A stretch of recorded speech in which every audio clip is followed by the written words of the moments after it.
Hey, you guys. It has been a while. Welcome back to Wake and Blake.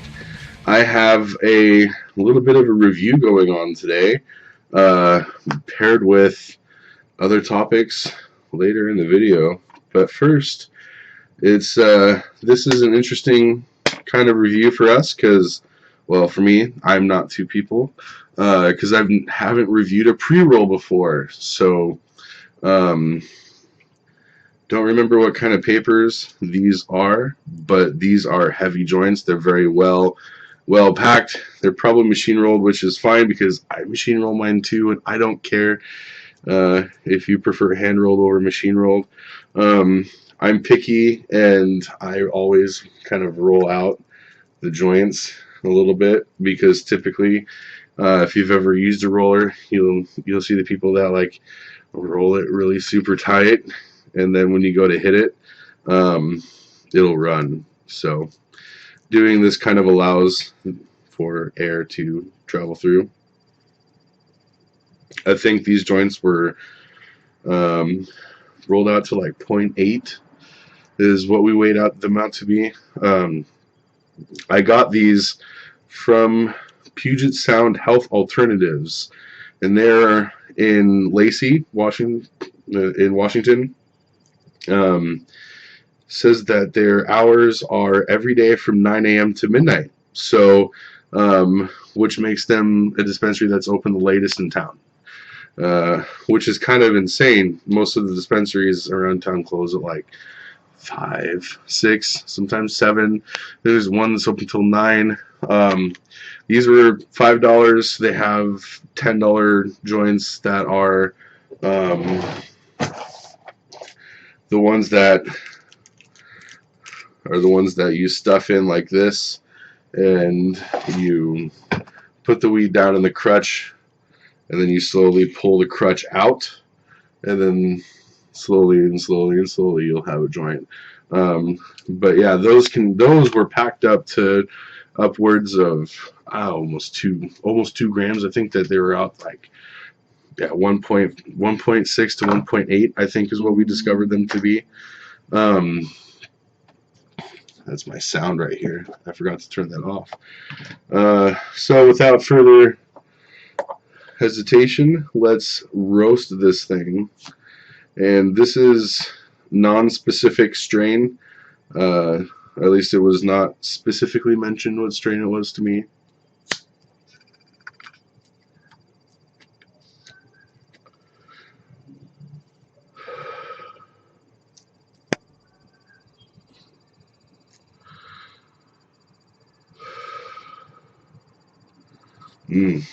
The paper doesn't taste weird. I think these are hemp papers. Um, I'm sure somebody is going to see these papers and be like, I know exactly what kind of paper those are. Let's see if I can get that to focus in a little better. Work the camera magic. There it is. There we go. So I think as I've used hemp papers, I've used the clear papers, I've used like fucking every kind of paper there is.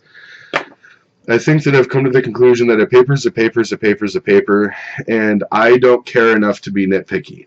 I know that there's definitely people that are. They're super picky, and that's fine. If you want to be picky, go for it. Like, but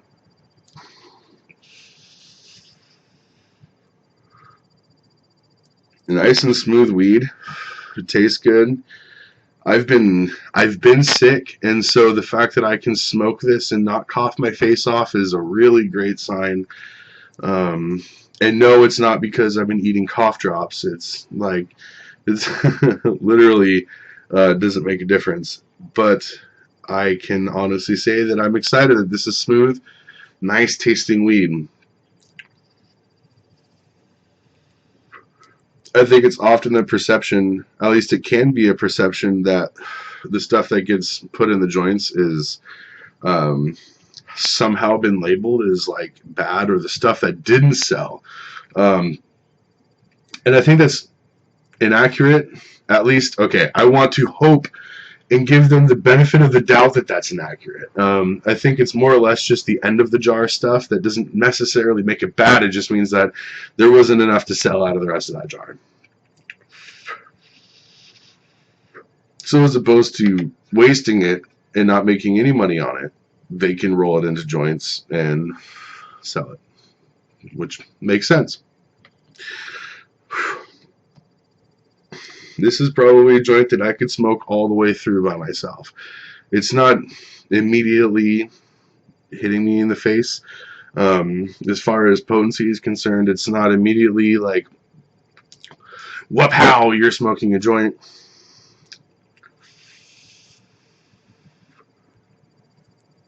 I don't really get an overwhelming flavor from the weed. Like, the flavor of the weed isn't really incredibly strong, but honestly, for a $5 joint that weighed almost a gram, I can't really complain about that too much, can you?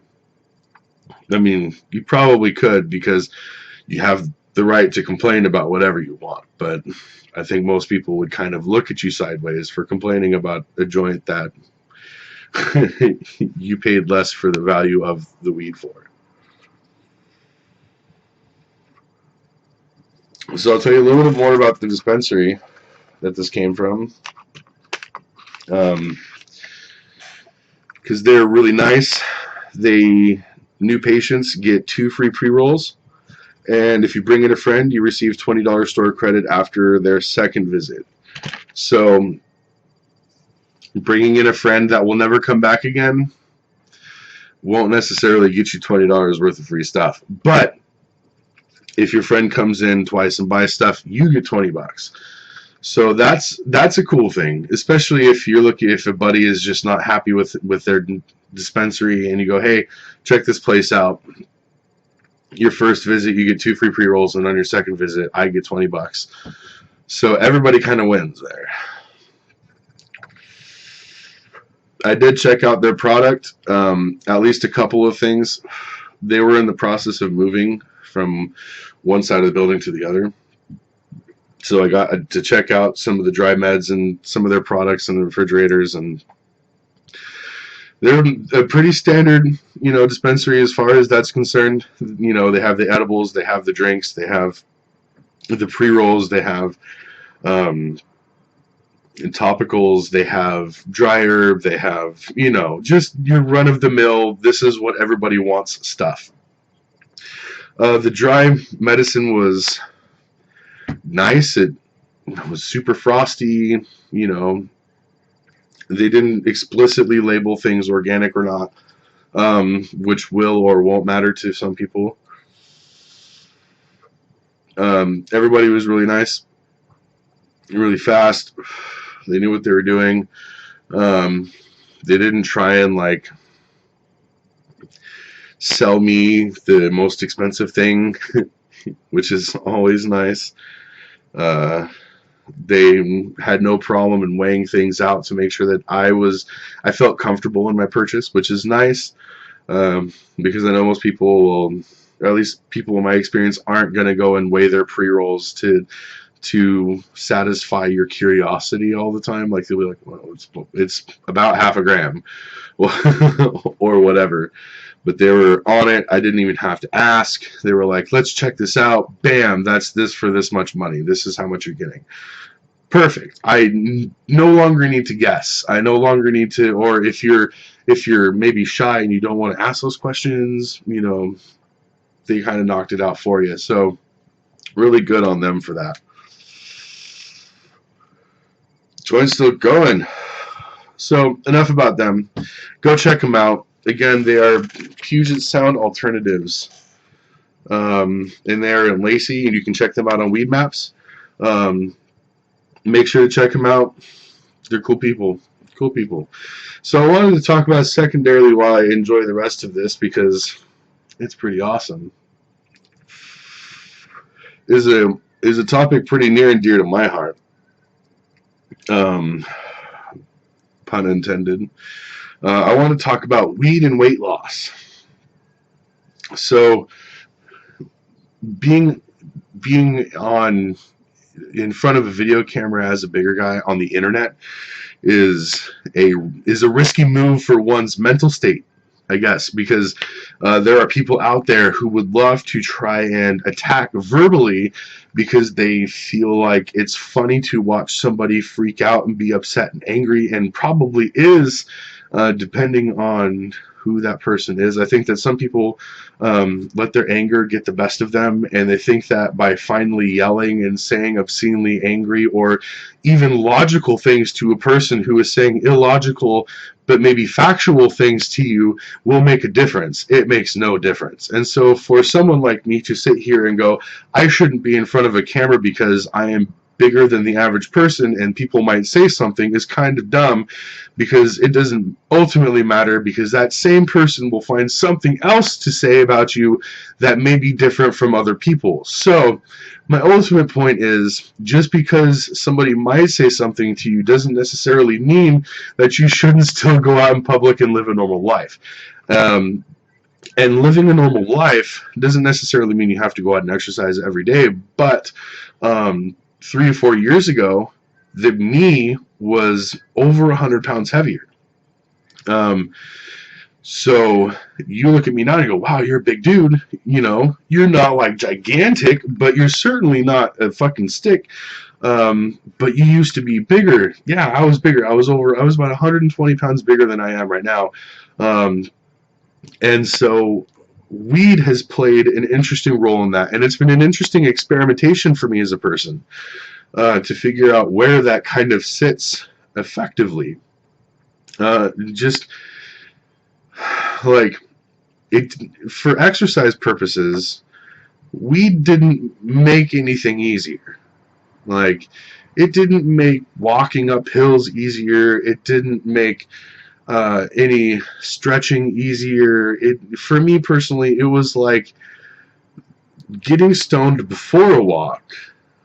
I had to smoke something that made me energetic, or just gave me a head buzz while leaving everything from here down alone. And that was nice because I could pop some headphones in, listen to some music, be nice and stoned, you know, jam to some music. And I didn't have a car back then either, so I was walking most everywhere anyways. And for after walks, when I first started this whole thing, at my peak weight, it was something that really helped with pain management. Because anybody who's ever been a large weight will know, anybody who's over 250 and isn't like 6'10", so anybody who's not that fucking tall and has been over 250 has been like, wow, that's not very fucking easy anymore. Whether it is tying your shoes, or whether it's walking up 4 flights of stairs, or whether it's whatever, like there's an endless amount of things that just get harder and harder and harder as you continue to go up in weight. So weed won't magically make exercise fun. It won't make it won't make you better at it.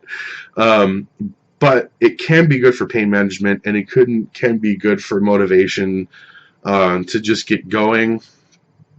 At least it was for me. Like, my routine was drink a bunch of water, smoke a bowl, drink another glass of water, because dry cotton mouth after the bowl sometimes sucked halfway through a walk. Headphones, music, and go on a walk. And I would set a pace for myself and just keep that pace. Obviously, your casual pace is less desired, but it is totally doable, because if you're walking 3 miles at a casual pace, you still fucking walked 3 miles. So while it isn't like the most effective way, at least you're doing it. And that was me. Like, at least I was fucking getting out of there and doing it. So it's just about doing it. Getting home and being like, wow, I am fucking hurt because my knees and ankles and hips aren't supposed to be supporting this much weight. So while me being over 400 pounds at the time, was like, holy fuck, this is so bad. I'm such an idiot. And so being in that much pain, the weed was really great for management of that pain. To get up and have the motivation to do it again and again and again and again. And it all gets significantly easier when you go down. So that walk doesn't hurt as much. That, you don't need nearly as much pain management. You don't necessarily need the motivation anymore because you've created those good habits. So I think that weed can play a helpful role in weight loss, but I don't think that it will and I'm repeating this because I think it's an important point, it won't suddenly magically make it more fun. It won't make it easier. You won't be better at it.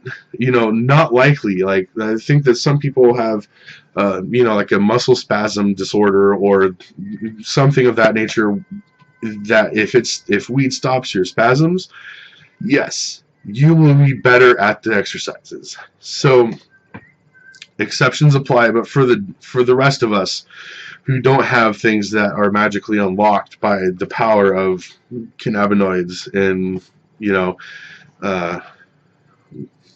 it's not a magical thing. It really isn't. But it does help with pain management and sometimes your motivation. I think that's about it for me. I only made it like halfway through this thing.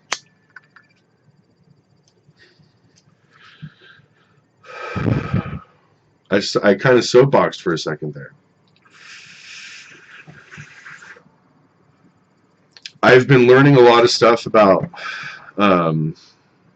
music recently. I've been really neck deep in school, and so I think my brain is still it has that like first quarter brain swell going on, where I now know a bunch of things about things I had no clue about before. And now I'm getting this whole big picture of other things I haven't learned yet. And I'm like, oh, fuck. So I've been reading less stuff on weed-related news, and I've been kind of less in touch with those kinds of topics. I might start branching these out into things non-weed related. I don't know yet. I think I might still try and do the music playthroughs once I learn how to do those well. I've been learning a lot about, the mixing and recording of music and how to do that better. Just trying to improve my skill level. As I know more, I can do more. And so I'm really trying to take myself up to that next level, so when I do write music for the channel, it'll be more professional. When I do videos, music related, it sounds more professional. That's my end goal for the kind of break I've been doing from this stuff, outside of also taking care of life. Like, life responsibilities had to happen too. But I think I've taken a step back from creating music, and I've really been focusing a lot on just learning more, which I think every artist has to go through. I had to kind of understand for myself that my creative side had worked itself to death, and so I'm learning more so I can create better stuff, and I can write better music. And I say better because it's my music, and subjectively I have my own scale for what is good and bad. You will also have your own subjective scale for what is good or bad. And trying to compare them is about the dumbest fucking thing you can do. No, you're wrong. That's bad. No, you're wrong. That's bad. No, you're wrong because that's bad. But we can all agree that that's pointless. Sometimes it can be fun to discover what bands people like, but for fuck's sake, you're wrong because I don't like what you like. Stop liking what I don't like. is ultimately the argument. And the fact that people haven't just recognized that at this point doesn't surprise me at all. But I guess I'm kind of an asshole that way. God damn me and my common sense. But anywho, I think I've kind of run my mouth for a good solid 20 minutes now. So I'm going to turn this camera off and finish this joint and go learn some more stuff about music mixing and do some studying probably. So I'll catch you guys later. Stay orangey. Always flush responsibly. Make sure to hit the subscribe button under the video over here. I'm sure it's right over there. You can also get us on Twitter and Facebook. We also have an Instagram account. We are on all kinds of social media platforms. So check us out. We post our videos everywhere. So you guys don't have to exclusively go to YouTube to find our videos. You can also check us out on those social media platforms. Anyways, I love you guys. Bye.